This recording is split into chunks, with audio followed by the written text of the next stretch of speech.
اعوذ باللہ من الشیطان الرجیم، بسم اللہ الرحمن الرحیم۔ محترم سامعین اکرام، السلام علیکم ورحمۃ اللہ وبرکاتہ۔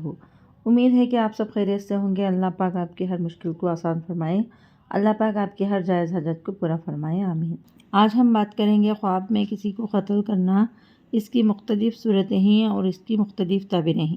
خواب میں کسی کو قتل کرنا گناہ کرنا اور اس کسی علامت ہے۔ صدقہ کرنا چاہیے، استغفار کرنا چاہیے۔ صدقہ آنے والی مصیبت کو ٹال دیتا ہے۔ خواب میں اپنے آپ کو قتل ہوتے ہوئے دیکھنا، یہ لمبی عمر ہونے اور خاندان کی طرف سے، رشتہ داروں کی طرف سے بہت زیادہ خیر اور عافیت ملنے کی علامت ہے۔ خواب میں اپنے بچے کو قتل کرنا، یہ رزق میں اضافہ ہونے کی علامت ہے۔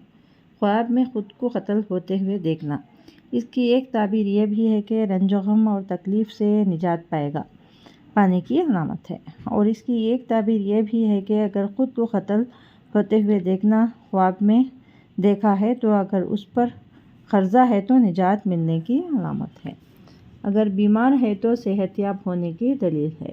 اگر آپ کو ہماری یہ ویڈیو پسند آئی ہے تو لائک کریں، صدقہ جاریہ سمجھ کر شیئر کریں، چینل پر نیو ہیں تو سبسکرائب کریں اور ساتھ میں دیے گئے گھنٹی کے نشان کو کلک کریں تاکہ ہماری نئی ویڈیو کی اپڈیٹ سب سے پہلے آپ کو مل سکے۔ جزاک اللہ خیر۔